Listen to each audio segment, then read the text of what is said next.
If this is your first time tuning in to one of our Defender videos, know that we have a lot of them on our channel. We do. So if you guys are looking for a summary of ownership or anything, unfortunately, you're not going to find it here. However, we have a lot of videos that you are going to find that type of stuff on. So if you check the Defender playlist out up in the corner, you're going to find everything that you could possibly ask. If you want to know how to do an oil change, you want to know how to take off the skid plates, if you want to know what the quality is like on this thing, we have a video on it. There's a whole list of them. Go check them out. This video is specifically the last video we're ever going to make on this thing. Yeah, there's legitimately someone flying thousands of miles from across the country and driving this Defender thousands of miles home. He actually owns two older Defenders, both a 110 pickup as well as a 90. Super cool. Super cool. Super cool. All right, so specifically what this video is going to be about is there's 17,000 miles on this car. We're going to talk about how we are making money on a brand new Land Rover after putting 17,000 miles on it. I mean, that's unheard of, right? Yep. Absolutely unheard of. Not only that, but we're also going to go ahead and talk about how the quality is,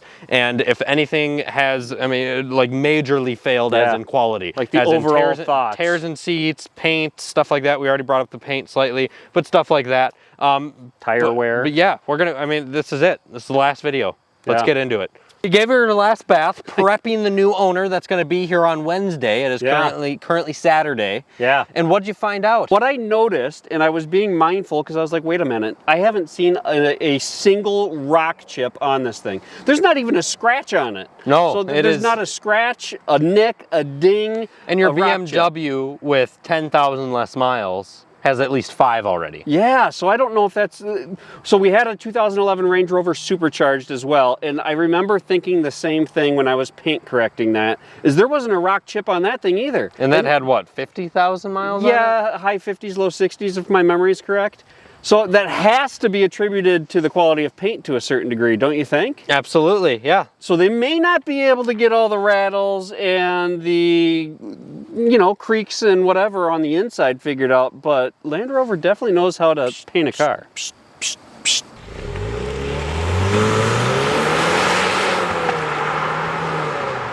We have had almost 300,000 of you guys watch videos on this Defender, and we have over a 90% like ratio. You guys love these videos, but how come you guys are not subscribing? We'd really greatly appreciate it. You can always unsubscribe over time. We're really trying to hit 10,000 subscribers by the end of the year, and it's all thanks to you guys. Really appreciate your you guys being involved in our journey, but let's get back into the video. You know what I can say though? What? Like, we're not done with Land Rover or JLR. Like, I'm kind of a fanatic.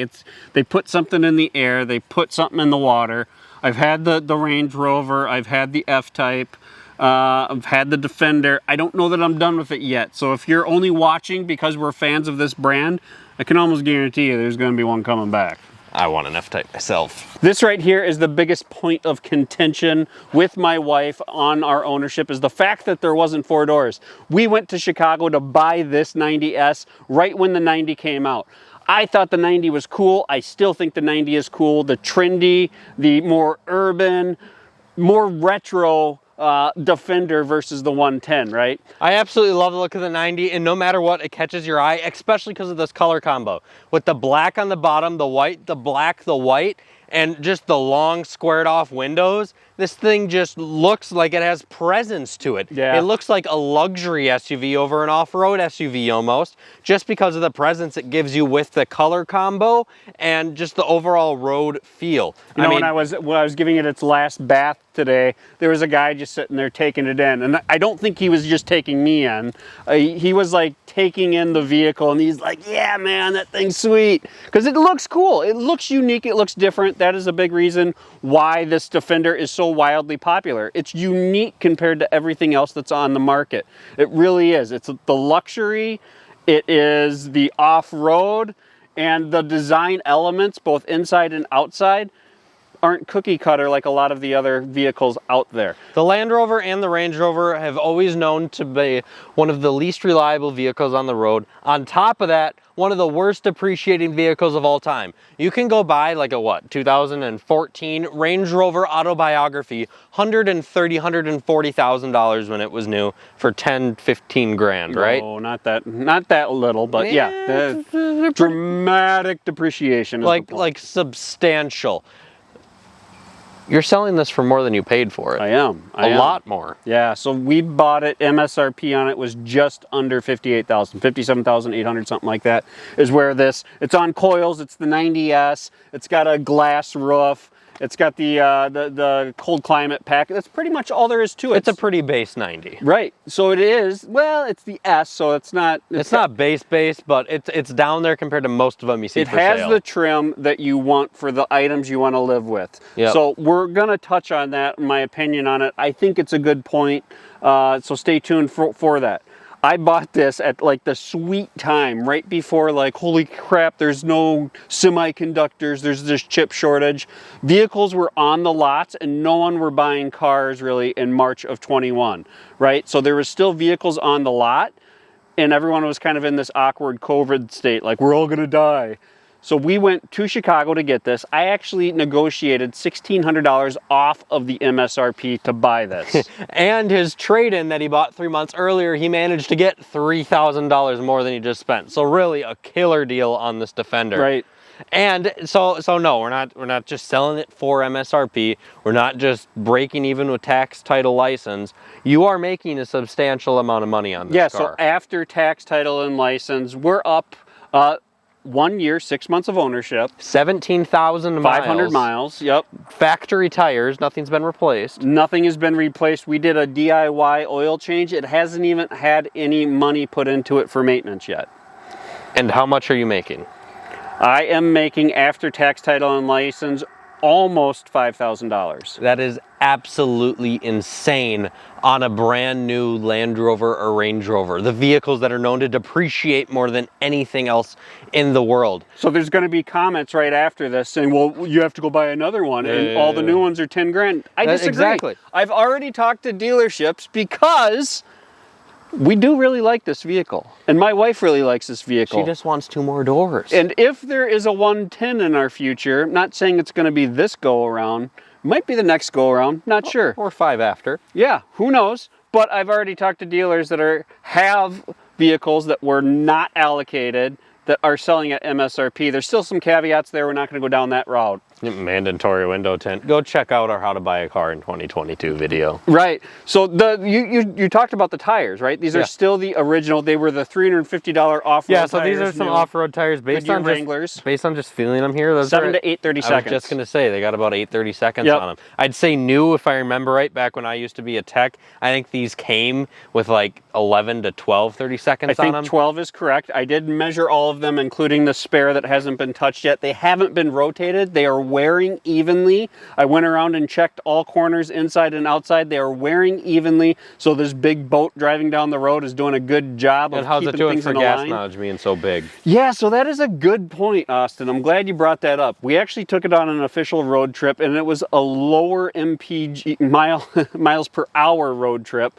And I actually was not impressed with the gas mileage. So this is the P300. It's the 4-cylinder. The baby motor. The baby motor, which I was anticipating we could see 24, 25 miles per gallon when we're staying under 70 miles an hour. And you barely broke 20, right? I think we are averaging currently in the summertime 21.6 shortly after that road trip. Yeah, and that's not very good, especially because this thing has to have premium in it. That's not a cheap ride. Let's talk about the interior, how things are holding up. Obviously, this is a lower trim, but not the lowest trim.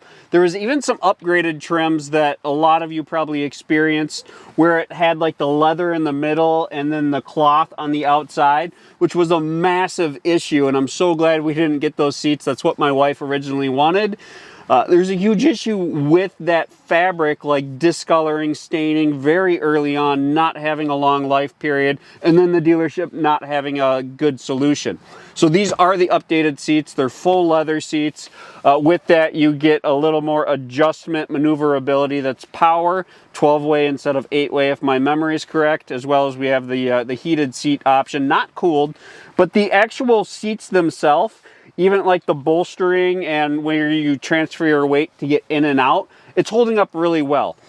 I have, I'm still kind of iffy on the material that you find on the armrest that's on the doors. You can also find it in the back seat, which is nice because it is a soft touch material. I don't even know how to describe it. It's clearly a man-made material. It's not a fabric. It's like, I don't know, almost like a wetsuit type material is the closest thing that comes to mind. And that material is found on the dashboard. Again, we're in a lower trim. This is one of the items that you'd see actual leather. This might be the only reason why that leather would be good, because I don't know how well this is going to hold up over time. There are some areas where there's, I've tried to clean it or it looks like it's wore, but it's hard to tell for sure. I originally thought this was the bee's knees, but as time continues to go on, I question if it will hold up well with time. As far as the rest of the interior, like seat, the steering wheel feels awesome. The seat comfort is good. We haven't lost any of the like cushion. Very comfortable vehicle to drive. I love it. I love how big it is. It feels like a full-size pickup truck. That's what's awesome about the Defender. Functionality screen-wise, Land Rover, when it's working and working well and there are no glitches, which there's been a few glitches, 98% of the time everything works flawless, and that is a genuine statement. The items that I have issues with, it's all just creaking. It's like the vibrations you hear. We fixed whatever it was with the windshield. Look at our last video if you want details on that. $5,000 replacement. Right, so it's more just like the creaks you're getting out of it. This is supposed to be a luxury vehicle. It's supposed to be an off-road vehicle. Like, it's an awesome off-road vehicle. It's awesome with the storage and space and materials that you can get stuff dirty. I was having so much fun, and I was appreciating the fact today when I was clearing out the 1.5 years of like dust, dirt, didn't find any French fries because I don't think we've eaten in it, but just wiping everything down, being able to like the hard surface floors and everything that's hard surface and just wiping it down and it looking like a brand new vehicle. I do really appreciate that, on top of all the storage compartments. Good stuff.